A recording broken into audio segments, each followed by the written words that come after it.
What's up, guys? Welcome back to Jump Ball Central. Today we're looking at why LaMelo Ball is going to be a huge draft bust. To watch LaMelo Ball is to experience firsthand a roller coaster and all the ups, downs, twists, and turns that come with it. The 18-year-old point guard prospect is David Blaine on the court with dribbling skills that dazzle and no-look passes that will have your mouth agape in amazement. He has a flair for the dramatic that will draw you in and a sweet shooting touch from anywhere on the court that will keep you engaged. Anytime he has the ball, he's a threat to score.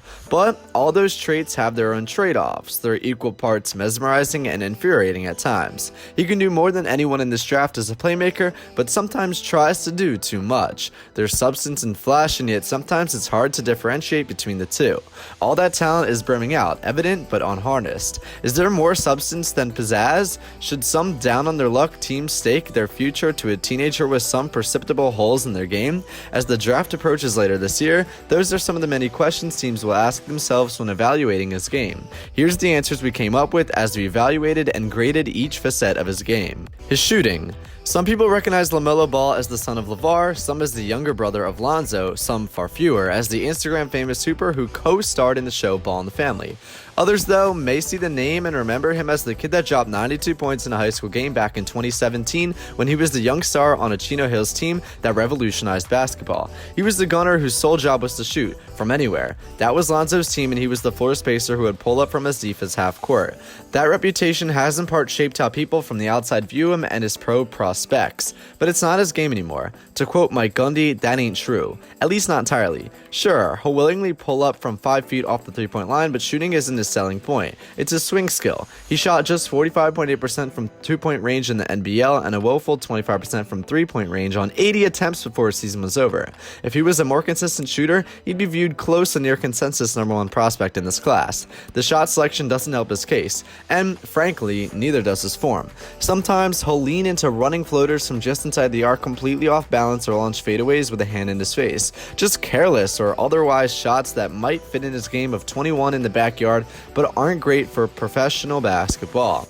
His lack of strength seems to affect him too, as he either leans out from contact or tries Herculean circus shots to navigate around it. All that being said, it's hard to ignore the touch. There's plenty of promise when his hips are squared and his feet are aligned, but he can't be a dead-eye shooter.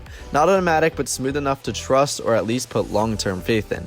And when you look at his touch on runners, the true runners, not the bumbling and stumbling runners shown above, one can easily buy the shot long-term. Buying the shot long-term is the reason why he's still been the #1 prospect on the CBS big board for months, but now I'm going to give him a C on shooting. Not that good. And what about his defense? Well, defense is about anticipation and effort, but it's also about positioning, rotating, and foot speed. LaMelo has many of those traits, but the effort and focus wanes. When he's locked in, he's shown that he can capably stay in front of his opponent by sliding his feet and using his 6'7" frame to his advantage, causing deflections or scrapping steals. But other times, he drops the rope by either missing a rotation entirely, losing track of his man, or downright quitting on plays knowing he's beat.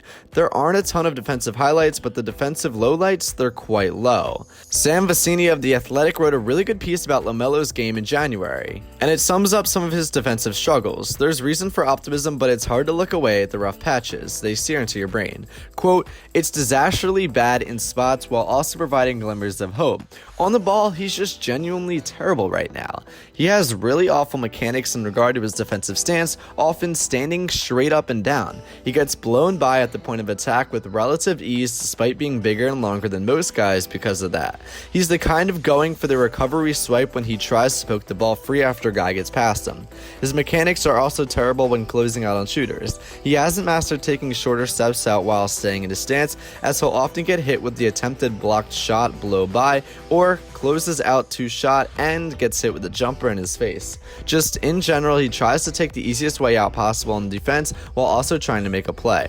If there's an upshot, room for improvement in abundant, let's go glass half full. He can't get much worse. And finishing second in the NBL as an 18-year-old in steals per game is impressive and noteworthy. Where he may lack in positioning or foot speed moving laterally, he may at least make it up for it in some capacity as a disruptor. Even if the mechanics aren't ideal, his instincts help him hold his own, and may buoy him as a player as he blossoms into a more reliable defender in time.